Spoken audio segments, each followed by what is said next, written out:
also in western North America, we have the development of the Rio Grande Rift.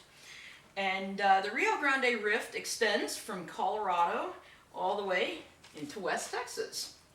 And of course, being a rift, this is an area where we have pull-apart tectonics, extensional tectonics.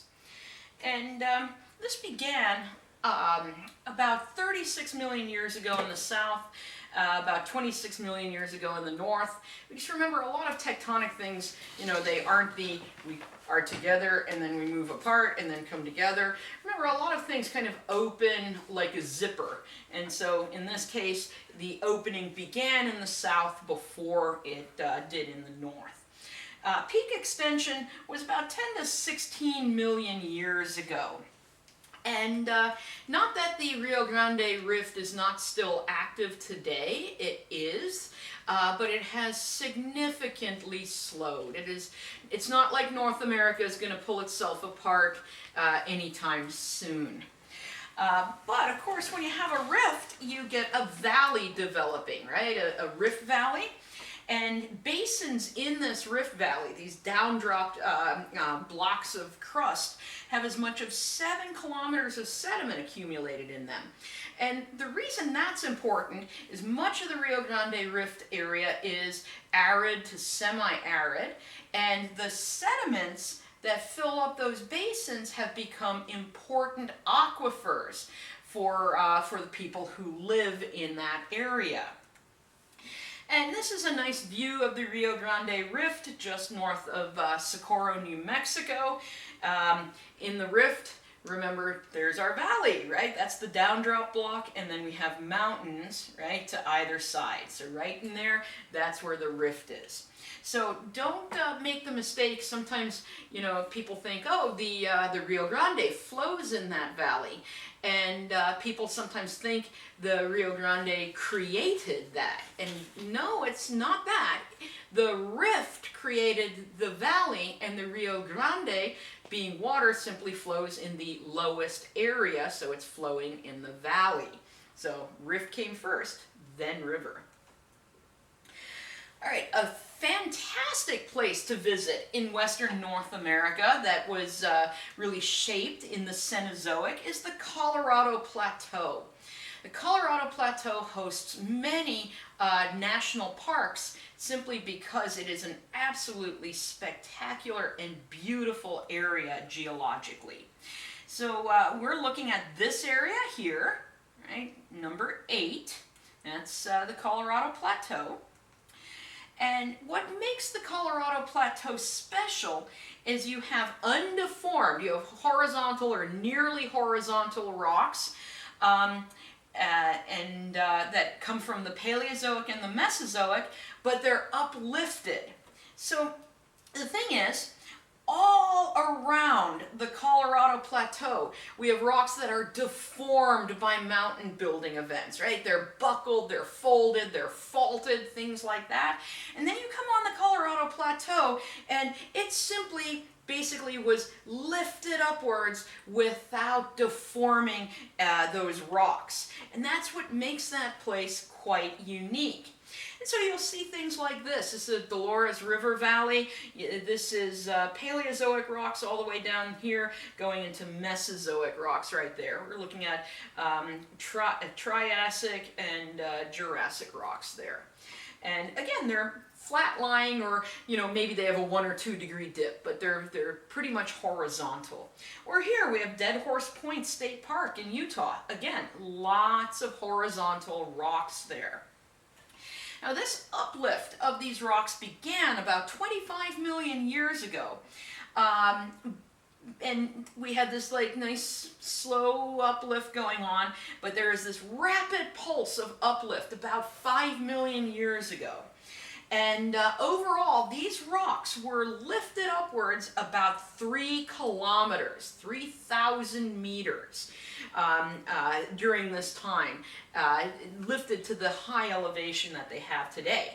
And as a result, we get things like the Grand Canyon, because as these rocks are being lifted upwards, the rivers that are flowing across that area are trying to carve downwards to base level. Remember, ultimate base level is sea level. So you end up getting these spectacular canyons in the Colorado Plateau because we have this balancing act of the rocks being lifted upwards and the rivers carving their ways downwards. All right, another area in western North America that was formed in the Cenozoic is the Columbia River Plateau. So now we're out here in this area, this bright green area on this map. And this was created by flood basalt eruptions 17 to 6 million years ago. The majority of the eruptions, though, were really focused right around 15 to 17 million years ago. And a flood basalt, recall hopefully from physical geology, is where we have a fissure eruption. So we have a big crack open in the Earth's surface, and we have this very low viscosity basalt flow out of that crack and cover a large area of land. And this is not going to be a single eruption, but it's going to be repeated eruptions. So we get this stack of lava flows on top of each other over the course of these millions of years. Now, overall in the Columbia River Plateau area, we have about 210,000 square kilometers of land covered by this basalt. This is often Vantage, Washington, where we can see some of these basalts that were erupted. You see this kind of stair-step pattern, those layers there. Each one of those is an individual lava flow that was erupted during this event. And this is another one of these things that there is some question about exactly how and why we get it, that Columbia River Plateau where we get it. Some think there's probably an influence of the Yellowstone mantle plume, which I tend to think is very likely in this case. There's also some crustal weaknesses out there because of the accreted terrains. Remember subduction on the west coast, we had those exotic terrains being added to the western coastline, and of course in between those we have some fault zones and stuff that could be zones of weakness that allow magma to rise upwards. And then there's something called back arc crustal thinning. Okay, so we have the Cascades are a volcanic arc created because we have subduction occurring. In the back arc area behind subduction zones, oftentimes you have some tensional forces because of all the different sorts of tectonic activity, and you can get some crustal thinning that might lead to some melting. But again, this is another thing that you could end up, if you feel like becoming a geologist, which I highly recommend. It's an awesome career, anyway, I study this, learn more about it. It's a fascinating topic. But let's go to Yellowstone. Since I just mentioned Yellowstone, this is something a lot of people are interested in. And it is a volcanic area created by a mantle plume. And just as a review, a mantle plume is this localized column of extra heat rising from the core through the mantle, and when it hits the crust it causes melting, and thus you get volcanic activity, like what we have at Yellowstone or Hawaii or the Galapagos Islands or the Canary Islands. All of those are created by these mantle plumes.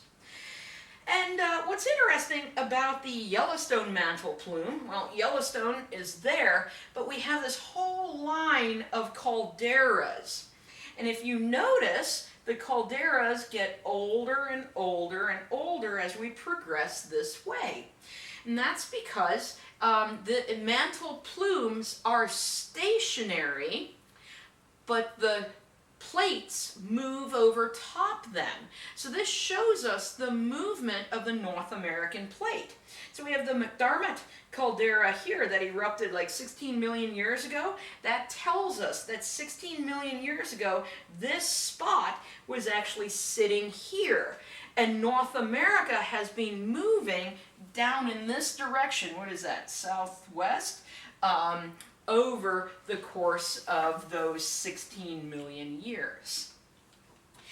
Now, Yellowstone itself has had 3 major caldera-forming eruptions, and we can see them here. The oldest was 2.1 million years ago, and this erupted 2,450, and that should be cubic kilometers. I apologize, I put the wrong dimensions. Cubic kilometers dense rock equivalent. Remember, Mount St. Helens in 1980 erupted a little bit less than 1, so this was a massive eruption. There's a 1.3 million years ago was a smaller eruption, but still like really big. It would still be bad if we were there today. And then 640,000 years, it was 1,000 cubic kilometers. Now, a lot of people like to average the time intervals between these, and they come up with the idea that the average is around 640,000 years ago, so obviously Yellowstone is due to erupt at any moment, and we're all gonna die. And that's not quite right, because any scientist knows basing everything you know on 2 data points is not a good idea. So, will Yellowstone erupt again? Probably. Is it going to be sometime in my lifetime? I doubt it. If it happens, I won't be surprised, but I also, I don't expect that to happen. So, just realize Yellowstone is not, about ready to kill us all. I worry about other things at this point in time. All right, so what we're looking at right here, Yellowstone sits here, and we are taking a look at the ash from each of those 3 eruptions and the area that it covered. So let's go to the oldest one, 2.1 million years ago, covered this area. Then 1.3 covered this area, but 640,000 years ago, living right here in the Houston area, you actually would have gotten a small amount of ash deposited here from that particular eruption. So that shows the extent of the ash deposits from that. Now, if you just want to compare this, right up here, there's the 1980 eruption of Mount St. Helens, and that's the area where they had significant ash deposits.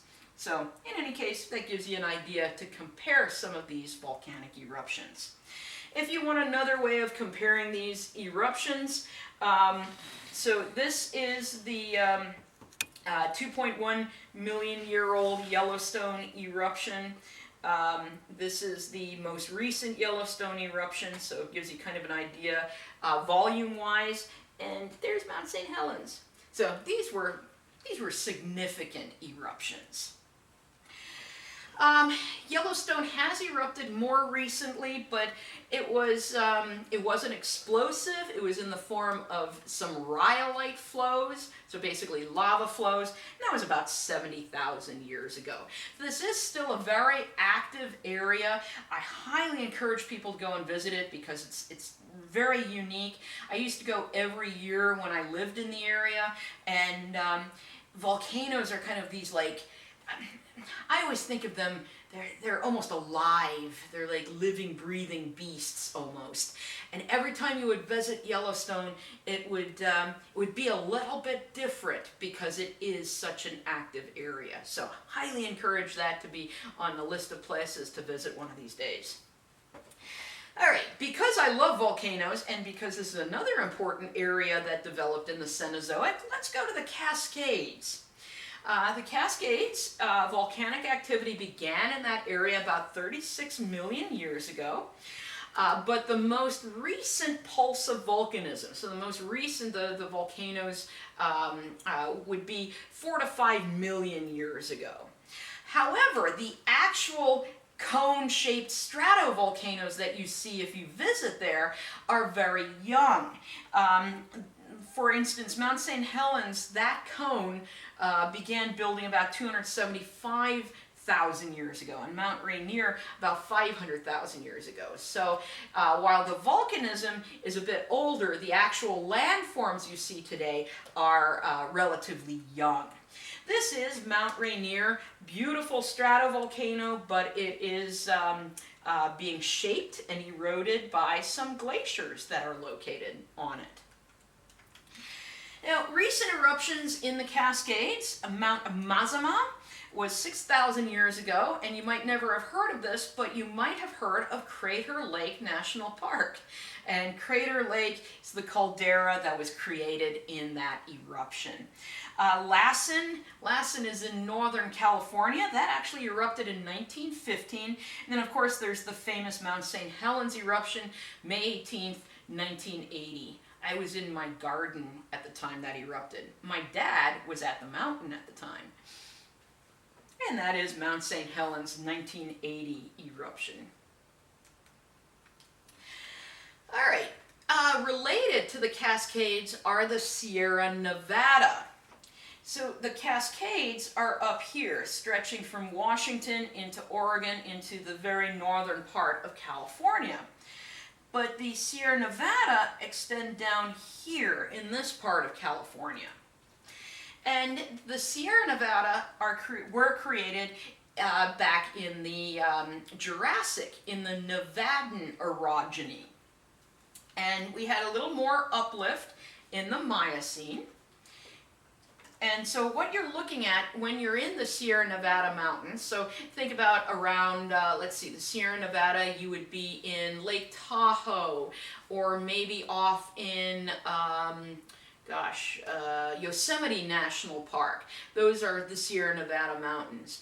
And what you're standing in there are going to be a lot of intrusive igneous rocks. And those intrusive igneous rocks are the magma chambers that fed stratovolcanoes that were very similar to Mount Rainier and Mount St. Helens and those volcanoes today.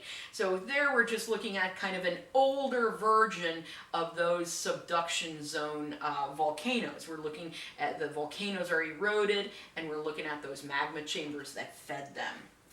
Now in California, right next to the Sierra Nevada mountains, we have the Central Valley.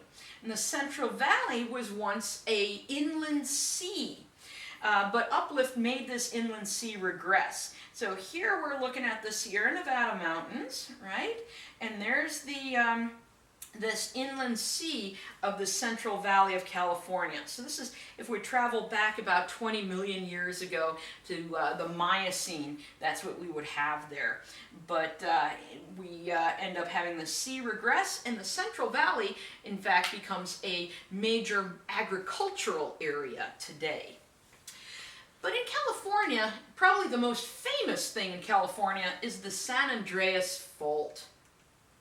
San Andreas Fault extends all along California here, and then we go off to something called a triple junction where three plates meet out there.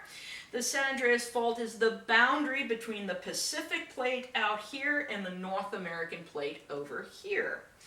And if you're flying over that area, you might see this. This is actually the San Andreas Fault. So Pacific Plate, North American Plate. This is one of those cool places you can go and have a foot in each tectonic plate. I've done that at a few different locations on Earth. So what happened to develop the San Andreas Fault? If we go, back in time to the Jurassic or even the Cretaceous, we wouldn't have it there. We'd have a convergent plate boundary there. But this transform boundary developed when subduction basically ate the Farallon Plate, right? The Farallon Plate subducted under North America, and now the Pacific Plate collides with North America. But this collision is not really pushing against it, it's kind of sliding alongside it, making that San Andreas transform boundary. And this really developed in the Miocene. Well, elsewhere on Earth, in the Cenozoic, we have a lot of very interesting events occurring that shape the world we have today. We have this Tethys Seaway that once existed. So the Tethys Sea would be between Europe and Asia and the southern continent. So imagine India used to be down here and we had this seaway coming through this whole area. Well, India came up this way and then Africa and Arabia are heading this way. They're going to close that whole Tethys Seaway. And as they close that seaway, they also build some big mountains. The Alps, the Carpathians, that's where like Dracula lives, right? The Caucasus and the Himalayas are all created as this seaway closes. And in this collision event, the sea floor, so where once upon a time all kinds of like sponges and sea floor creatures lived, are now in the mountains. If you climb up Mount Everest, you can be thousands and thousands of feet above sea level, but you're actually standing on rocks that formed below sea level. They have simply been uplifted in this major mountain building that occurred as the Tethys closed. And so what we're seeing, the Tethys used to come in this area, but all these continents have kind of drifted northward, and so there's all of our mountains created as this Tethys Seaway closes.